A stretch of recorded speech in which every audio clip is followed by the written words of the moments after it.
ये तीनों को यदि आप करते हैं तो आप अपने इम्यून को स्ट्रॉन्ग कर सकते हैं, आप अपने वाइट ब्लड सेल्स को इंक्रीज कर सकते हैं। हरिओम। लीजिए, अब आ गया बारिश का मौसम। जैसे जैसे तो आप गर्मी में जीना सीख रहे थे, जब गर्मी आई थी तो मन मचलता था, बहुत गर्मी हो गई है, काम कैसे करेंगे, धूप में कैसे जाएंगे। फिर धीरे धीरे आदत हो गई और हम अपनी रूटीन को सेट कर लिए। लेकिन जैसे ही हम गर्मी में जीना सीख रहे थे, अब बारिश आ गई तो अचानक मौसम का बदल जाना, शरीर के अंदर उसका नकारात्मक प्रभाव होता है। और यही कारण है कि जब बरसात का मौसम आता है तो लूज़ मोशन होते हैं, वोमिटिंग होती है, फीवर चढ़ता है, जॉइंडिस हो जाता है, बहुत सारी बीमारियां, डायरिया हो जाता है। ऐसे बहुत सारी तकलीफ़ें शरीर के अंदर उत्पन्न होने लगती है क्योंकि मौसम बदल जाता है। बारिश होती है तो फसल में भी कीटाणु, ज़मीन में अजीब अजीब से कीड़े निकलने लग जाते हैं।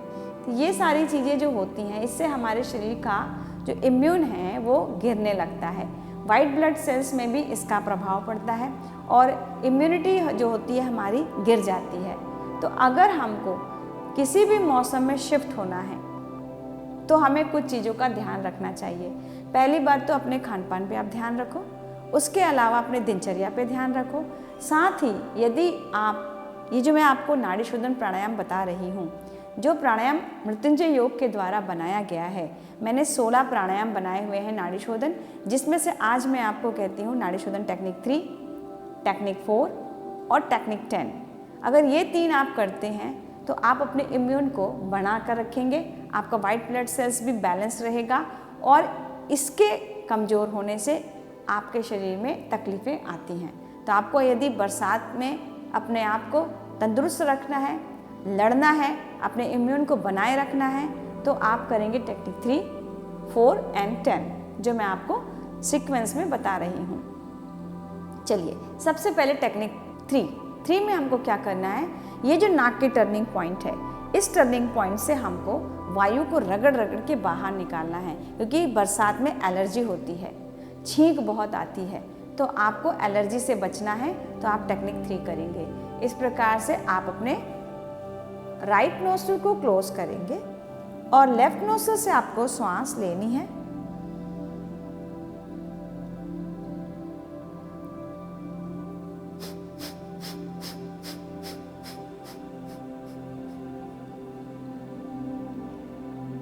पूरी वायु को बाहर किश्तों में रगड़ रगड़ के निकालना है। सेम आपको अब लेफ्ट से लेना है।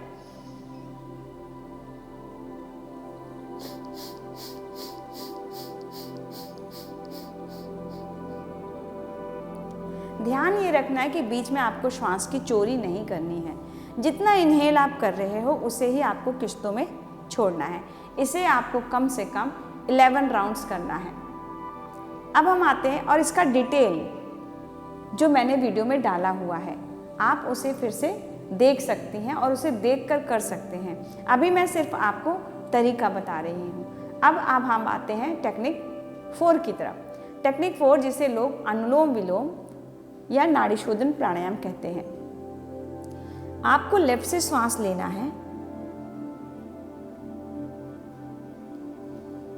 राइट से छोड़ना है। क्या नहीं करना है, आप लोगों अक्सर मैंने देखा है लोग इस प्रकार से खींचते हैं, ये आपको नहीं करना है। फेस का जो मसल्स है उसको आपको स्ट्रेस नहीं देना है, बॉडी को आपको स्टेबल रखना है। सिर्फ नाक के छेद से प्राण को अंदर जाते हुए देखना है। प्रेशर से नहीं लेंगे यदि, तो लंबी और गहरी प्राण जाती है अंदर, और यदि आप खींचते हैं तो यहाँ संकुचन हो जाता है, तो उसकी वजह से प्राण पूरी तरह से फोकस होके 100% नहीं जाता है। तो ये गलती आप नहीं करेंगे। अब हम आते हैं टेक्निक 4।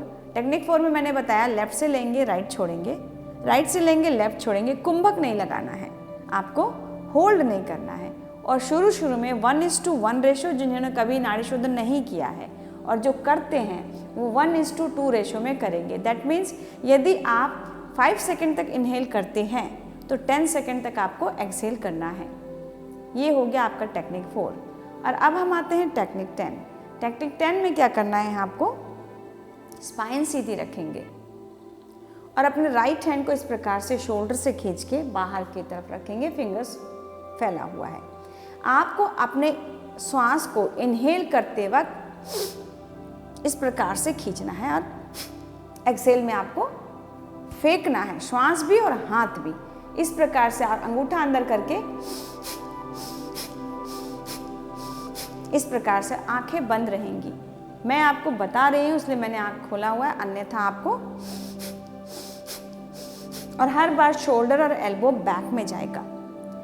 सेम आपको अपोजिट हैंड से करना है 21 टाइम्स, देन बोथ हैंड से आपको 21 टाइम्स। और ये जो रगड़ है खींचने और छोड़ने की, वो लगातार होना है यहाँ पर। ये तीनों को यदि आप करते हैं तो आप अपने इम्यून को स्ट्रॉन्ग कर सकते हैं, आप अपने वाइट ब्लड सेल्स को इंक्रीज कर सकते हैं, जिसके कारण आपका इम्यून, आपकी प्रतिरोधक क्षमता बरकरार रहेगी और सर्दी खांसी जैसी तकलीफ़ें आपको नहीं होंगी। और आजकल को यदि सर्दी हो गई तो कोरोना का डर होता है, तो आप पहले से ही अपने आप को तैयार रखिए ताकि इस मौसम को आप एंजॉय कर सकें।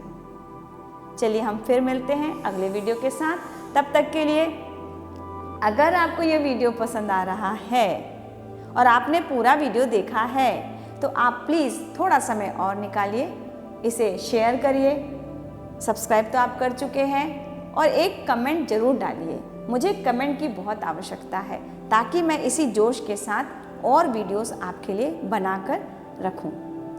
चलिए हम चलते हैं। हरिओम।